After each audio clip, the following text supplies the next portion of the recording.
बेटे का एडमिशन होने वाला है कॉलेज में, और उससे ठीक पहले यह किया गया मेरे साथ। मुझे लगता है कि मुझे फंसाने की कोशिश की जा रही थी, जैसा मेरे कई दोस्त मुझे बता रहे हैं। अगर वो लोग कामयाब हो जाते दोस्तों, तो आप अंदाजा लगा सकते हैं गोदी मीडिया में मेरे खिलाफ कितना जहर चलता, क्या क्या नहीं कहा जाता। मेरे बच्चों को बदनाम किया जाता, मेरी पत्नी को बदनाम किया जाता, मेरे मां बाप किस टेंशन से गुजरते। क्या इस देश के प्रधानमंत्री जानते हैं कि जब एंटी टेरर सेल ने मेरे घर में रेड मारा था, मेरी मां मेरे घर में मौजूद थी।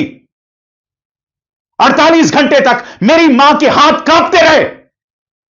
मैं आपसे एक बात बताता हूं दोस्तों, अंडरवर्ल्ड में भी जब मुकाबला होता है ना, दाऊद इब्राहिम और छोटा राजन, तब भी उनमें एक उसूल होता है कि परिवारों पर निशाना नहीं साधा जाएगा।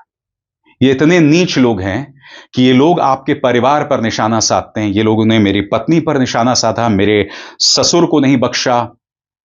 और जैसे मैंने बताया, तुम ये जो तमाम झूठ के आधार पर मुझे टारगेट कर रहे हो, उसका असर मेरे मां बाप पर पड़ता है।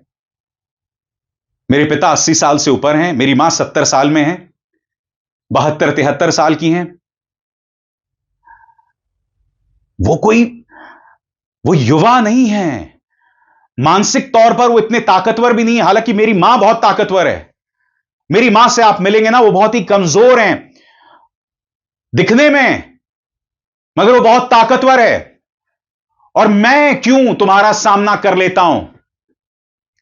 क्योंकि मुझ पर 3 औरतों का प्रभाव है, मेरी मां, मेरी पत्नी और मेरी बेटी।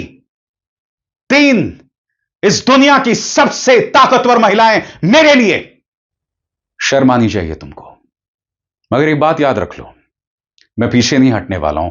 तुम चाहे जितना धमकाओ, जितने ईडी केसेस करो, जितने इनकम टैक्स केसेस करो, मैं पीछे नहीं हटने वाला हूं।